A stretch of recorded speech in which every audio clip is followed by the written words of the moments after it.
Welcome to Cambodia. Hindi, joke lang. Pero ito po ngayon ang sitwasyon ng aming air dito sa Phnom Penh, Cambodia. Actually, sinasabi nila very unhealthy according sa AQ Air. Nag-measure, kahit i-search po sa internet, Phnom Penh is one of the, or top one worst sa air. So ito po, papunta kami sa place ng friend ko last Sunday. It was yesterday, February 2. And yan. Pero actually, a week ago, ganyan na rin po yung air quality. Ngayon lang ako nagkaroon ng chance para take yung picture or the video. Pero, tignan nyo, para lang siyang, ang tawag doon? Para lang siyang foggy. Pero, wala naman kami sa mountainside.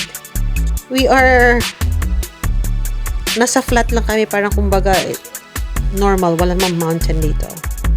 So yan, so it's a smog. And last time we were advised, actually hanggang ngayon, advised to wear mask kasi it's healthy. But last Saturday it was very unhealthy. Tignan nyo naman, akala nyo winter, no? Oh, diba akala mo bagsak yung snow o kaya akala mo uulan mamaya. Pero pag sa personal, kasi yung camera ko parang very bright. Pero pag nakita mo sa personal, makita mo talaga parang uulan. Ayan o. Nandun ako sa 6th floor. Chinek ko to around 2 o'clock. Ayan. Ayan ang sitwasyon. Around 2 o'clock. Diba? Smog. Smog is real. How unhealthy would that be? O diba? Ayan. Zoom in, zoom out ko pa para sa inyo. I think this one is alas 5 na ng hapon.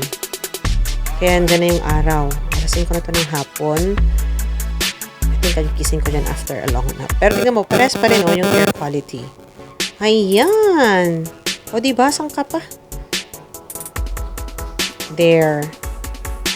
And then, videoin ko din siya mamaya mga around 7 p.m. At makita nyo pa rin naman kahit madilim na.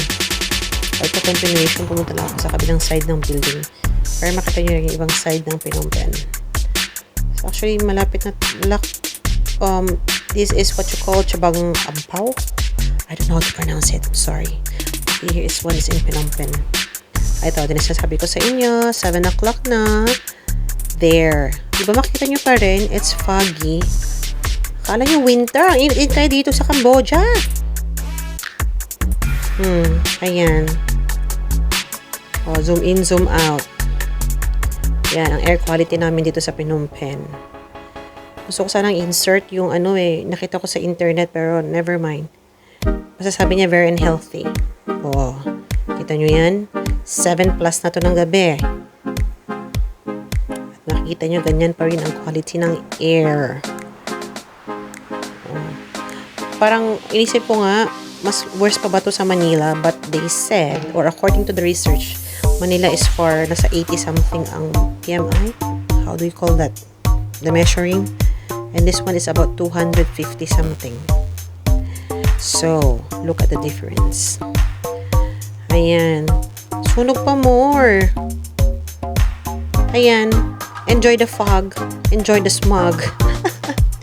Joke lang. Ayan. Paalam.